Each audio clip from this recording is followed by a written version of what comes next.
YouTube, a few days ago, I made a breakdown video about all of the NBA news just before the NBA draft happened, and you guys seem to really enjoy that video. So in this video, I'm going to continue breaking down a ton of NBA news that has happened recently. This will be in some way a part 2 to the series, I guess you could say. As long as there's NBA news going down, I'm going to be covering it on the channel here, folks. But as I mentioned, since I made that video, the draft has occurred. There's been tons of trades, re-signings, rumors, free agency stuff going on in a few days. In this video, I want to break down everything that's happened since that time. We're going to get into all the details of the NBA offseason that already either have transpired or are expected to transpire here in just a few short days. There's massive news. Let's talk about it, folks. So right off the bat, we're going to start with a hard hitter. You know what I mean? This is something that just happened yesterday at the time you're recording this video, and that is the Atlanta Hawks trading Dejounte Murray to the New Orleans Pelicans for Larry Nance Jr., Dyson Daniels, a 2025 first-round pick, and a 2027 first-round pick. As always, I'll be putting the tweets on screen from all these accounts. Make sure you guys follow them. These are great NBA news sources. Shout out to Legion Hoops for this one. And Dejounte Murray being traded from the Hawks just basically a day after they select Zachary Risachet as the first overall pick in the 2024 NBA draft. This is insane news, right? And from what I'm hearing is basically that the Hawks are done with the, Dejounte Murray and Trae Young tandem, and they're looking now to build around Trae Young and become a contender in the Eastern Conference. This trade, I guess, is, the first of many moves that could come for the Hawks, and this is a big one. I mean, Dejounte Murray had a great season with the Hawks last year, but the haul is pretty good, I have to say. Larry Nance Jr., solid,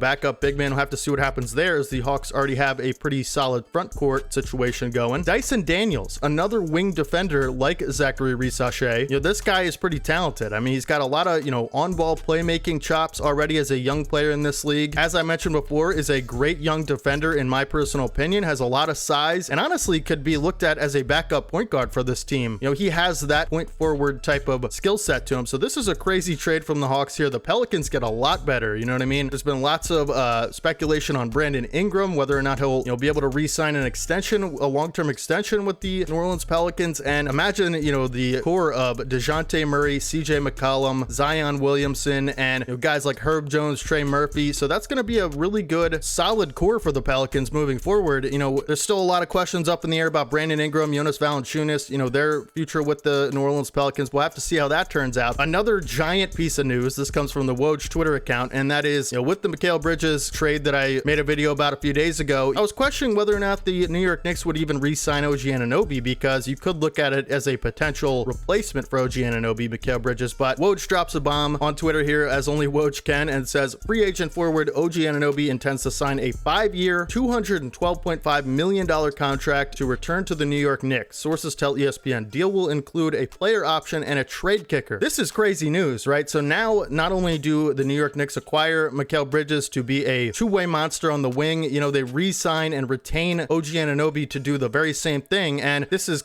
quietly becoming one of the best teams in the entire league, the New York Knicks, right? This already a contender here in New York, and now you add a supreme talent two-way wing in Mikal Bridges, re-signing OG Anunoby to where, these guys are going to help you stop the Boston Celtics dominant two-way wing tandem themselves, right? So this could be, influenced by the Boston Celtics and what teams will have to do to defeat them, and I think it's a great move for the New York Knicks. So OG Anunoby sticking around long-term in New York. Speaking of Eastern Conference star extensions, we have another great two-way player from the Miami Heat re-signing, and that is top-tier center in the NBA, Bam Adebayo, agreeing to a 3-year, $166 million contract extension, maximum contract extension with the Miami Heat. Not only that, but the Miami Heat invests in a backup center in Khalil Ware in the draft with the 15th overall pick. Again, this is a move that stands out to me as the Miami Heat saying, you know what, we're going to invest in our center of the future and our backup center of the future, and that is Bam Adebayo and Khalil Ware. And this extension is big news because, again, this is another team with question marks about their best player and the offseason, and Jimmy Butler will certainly have a lot to think about now that he knows Bam Adebayo isn't going anywhere, right? This is great news if you're a Miami Heat fan with Bam Adebayo's extension. Sticking in the Eastern Conference, I'll eventually get to the West, I promise. Stick around, folks. This comes from ESPN Bet Twitter account, and it says Kristaps Porzingis will miss the start of next season after having surgery to repair a torn retinaculum and dislocated posterior tibialis tendon. This is a lot of doctor speech that I quite don't understand, but it sounds like a serious injury that requires surgery for Kristaps. I mentioned before how it's kind of heroic he played through those games with those injuries, but him missing the start of the next season is obviously big news for the Celtics. While I think the Celtics will be just fine,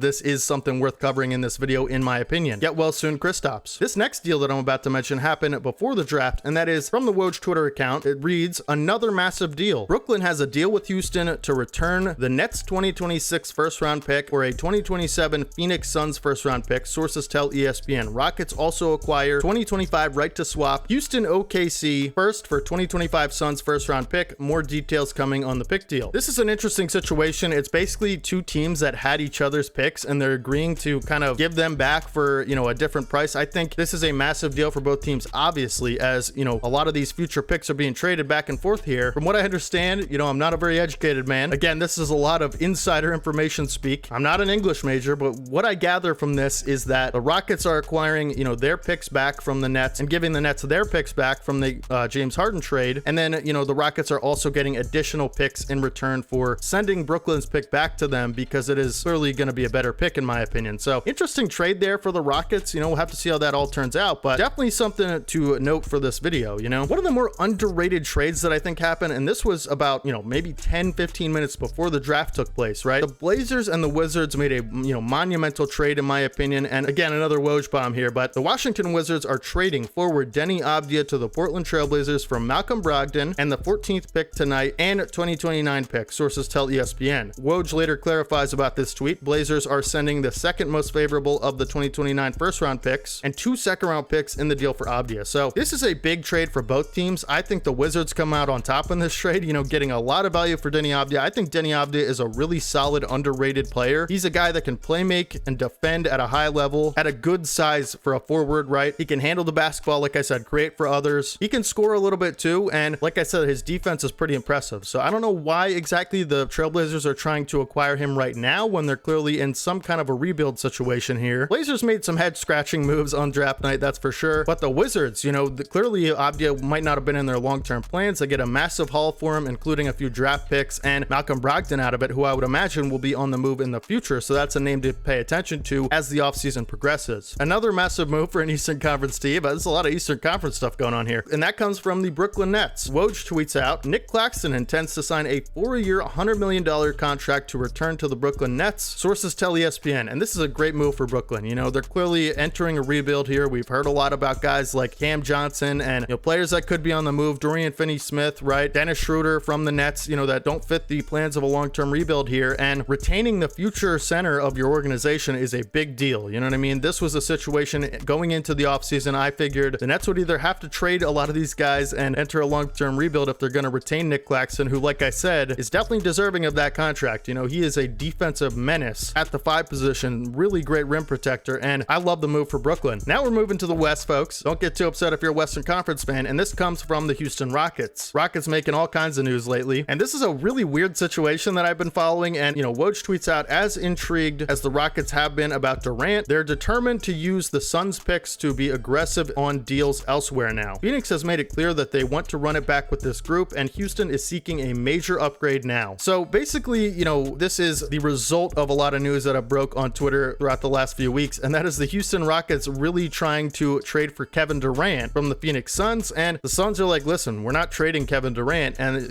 Houston is still persisting to be aggressive in trade talks for Kevin Durant, and just an interesting situation there where maybe focus your attention on someone who is likely to be traded, and clearly it's not Kevin Durant. So just something funny I thought for the Rockets. KD on the Rockets would go hard, by the way. This news broke just today at the time of recording this video, and that is from Shams. Lakers guard DAngelo Russell is picking up his $18.7 million player option for next season to stay in LA, sources tell The Athletic and Stadium. I think this is overall a W for the Lakers. You don't want to definitely lose DAngelo Russell. I know he's had some underwhelming performances with LA. He's kind of been an up and down player. It's hard for Lakers fans to gauge. A lot of Lakers fans seem to not like DAngelo Russell all that much, but he is still a solid scorer and a guy that, you'd rather have than not have if you have the option, or this Lakers squad in particular. I don't think it's a bad move at all. I think $18 million is pretty fair for DAngelo Russell, and I think it's a W for the Lakers. Now, this situation, that I'm about to talk about is maybe one of the biggest that will be in this offseason, and that is the Klay Thompson situation in Golden State. We've heard reports before about how, Klay Thompson and his, team were kind of disrespecting Klay in the negotiations. The Warriors were. There is a real possibility Klay Thompson will be on a different team to start the 2025 season. Some of the reports we've heard could be at Philadelphia. Apparently the Denver Nuggets are interested in a trade potentially. The Dallas Mavericks have kind of really really put themselves into headlines for being super interested in a Klay Thompson deal. But like I said, Klay Thompson is an unrestricted free agent, so he can sign with a team like the Magic or the Sixers if he wants to, and he can re-sign with the Warriors and seek a sign and trade type of situation. But teams without cap space like the Mavericks and, you know, the Nuggets are likely going to have to trade for Klay Thompson. So kind of an interesting thing there, you know, something to keep your eye on for sure. But the Mavericks have really come out as a team that's being super aggressive about this. This comes from Legion Hoops. Breaking: strong mutual interest between the Dallas Mavericks and Klay Thompson is expected at the beginning of free agency per the Stein line. Again, a situation to keep your eye on, man. Klay would make a lot of good things happen in Dallas as a spot up shooter, right? So just a guy to keep your eye on. You know, one of the top premier names at free agency, a 4-time champion, still one of the greatest shooters in the league, no question about it. He's not quite in his prime 2017 Klay self anymore, but a guy that can really shoot the air out of the ball, no question. Klay Thompson is going to be a sought after commodity in this free agent market. More Lakers news. The Lakers select Bronny James 55th overall in the NBA draft. He will wear number 9 with the Lakers, and this is just a fun story, man. People are really either like super for this or super against it for Bronny and LeBron and stuff like that. I think it's a fun situation. I think we just have to, you know, as basketball fans, take a step back and just kind of like enjoy that, you know, maybe there's a potential of the first father-son duo we're ever going to see in the NBA, and that is Bron and Bronny play on the same floor. And, you know, there's been a lot of reports about Bronny not being ready for the NBA. We'll have to see how that plays out. You know, a lot of people are saying he could, you know, be with the G League affiliate of the Lakers to start the season. Obviously, the Lakers being a real legitimate contender in the West, at least they want to be. So, you know, having a lot of time committed to a rookie, you know, playing minutes, working through mistakes is not really going to be the most favorable situation for them. They're going to have to put players on the floor at all times that can contribute to winning at a high level. I think that could be Bronny in the future, but I'm just not sure he's there yet as of right now. We'll have to see how it happens again, but just a fun story I thought I'd cover in this video. More Mavericks news, right? The Mavericks trade Tim Hardaway Jr. and 3 unprotected second-round picks to the Detroit Pistons, and apparently this move was basically to clear cap space. We talked about how, you know, they're looking to add someone like Klay Thompson in the offseason, and a good way to do that would be by clearing cap space, particularly by players that you don't think can help the team win right now. Tim Hardaway seemed to have a lot of struggles in the playoffs for the Mavericks. Another guy that can shoot quite a bit and score the basketball. So Pistons adding a guy that maybe, you know, you could see a contract getting bought out. We'll have to see how that happens, but Dallas gets Quentin Grimes out of the deal, right? So while this is a move that I think is more geared towards clearing cap space, you do get Quentin Grimes, who is a nice defender from the guard or wing position, wherever you want to put him. Good defender, like I said, can, you know, if he can hit some shots from the corner, I think he could stay on the floor and be a solid perimeter defender, like I said. So overall, a good trade for both teams, I think. Detroit getting 3 second-round picks out of it, and the Mavericks getting a guy who maybe you could see on the floor next season, right? And the Mavericks also dumping salary, as I mentioned. Another massive extension here, and that is Immanuel Quickley of the Toronto Raptors. This comes from Woj. ESPN sources: guard Immanuel Quickley intends to sign a 5-year, $175 million contract to stay with the Toronto Raptors. Quickley arrived in trade with Knicks and established himself as a cornerstone player for Toronto. I talked about this in a video previously about why I think the Toronto Raptors are a scary team with a lot of potential. Immanuel Quickley is a big part of that, right? If you guys have been paying attention to how he played after that Knicks trade, right, with the Toronto Raptors, I mean, he looked like he could potentially be a lead guard for this team moving forward. And, you know, a 5-year, $175 million contract might sound crazy if you're unfamiliar with, you know, Quickley's game per se, but I think this is a great move for Toronto, and I think he deserves every bit of that contract because, like I said, Immanuel Quickley will break out next season as a lead guard for Toronto. I really do expect that to happen. So big W for Toronto Raptors. Denver was involved in a massive trade with the Charlotte Hornets, and that is Denver is trading Reggie Jackson to Charlotte with 3 unprotected second-round picks. So basically, the Denver Nuggets dumping Reggie Jackson's contract after he opted in to the 2025 season for Denver. And, you know, sending those picks away is kind of an interesting move, but I think, again, another salary dump situation here. They have to give up some picks to, you know, make the move to Charlotte, and